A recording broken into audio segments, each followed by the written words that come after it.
Το ξεκινήσαμε πέρυσι εδώ στο προάστιο σε πιλωτικό στάδιο και είπαμε φέτος να το μεγαλώσουμε, να γίνει σε μεγαλύτερη κλίμακα και εμβέλεια, ώστε να ευαισθητοποιήσουμε περισσότερο κόσμο και να βοηθήσουμε περισσότερο τους συνανθρώπους μας. Τώρα αυτό πόσες ομάδες θα συμμετέχουν τελικά?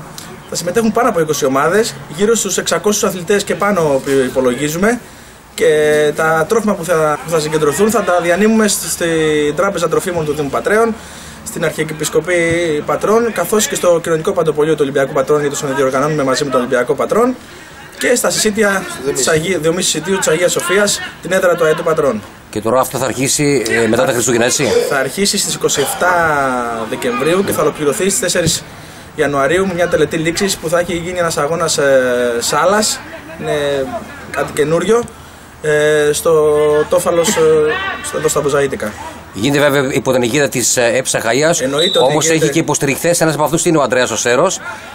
Ανδρέας, όπως εσύ, όπως και ο Κώστας ο Ντάσιος και ο κύριος Κατριβέσης, αν δεν κάνω λάθος, έτσι βοηθούν το σκοπό αυτό από τη δική τους πλευρά. Με ιδιαίτερη χαρά και φέτος συμμετέχω σε αυτό το τουρνουά που διοργανώνεται υπό την αιγίδα της Ένωσης. Έχω τρομερή δύναμη και είμαι πάρα πολύ χαρούμενος, δηλαδή και εγώ θα μπορέσω να προσφέρω και μαζί με μια ομάδα θα μπορέσουμε να προσφέρουμε όλοι μαζί ό,τι μπορούμε για τους ανθρώπους μας. Με τι τρόπο ακριβώς θα βοηθήσετε, Ανδρέα?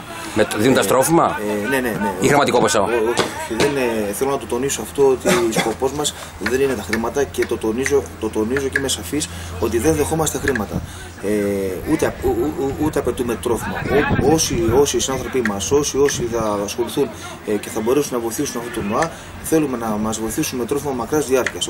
Άρα λοιπόν δεν υπάρχει εισιτήριο αγώνα, δεν υπάρχει είσοδος. Απολύτως τίποτα. Η μόνη δέσμευση των φιλάθρων, των παραγόντων και των ποδοσφαιριστών είναι, Νίκο? Είναι απαραίτητη προϋπόθεση ο καθένας που θα εισέλθει στο γήπεδο, είτε σαν θεατής, είτε σαν επισκέπτης, είτε σαν παράγοντας, είτε σαν διαγωνιζόμενος, σαν αθλητής, να φέρει μια σακουλίτσα με τρόφιμα μακράς διάρκειας.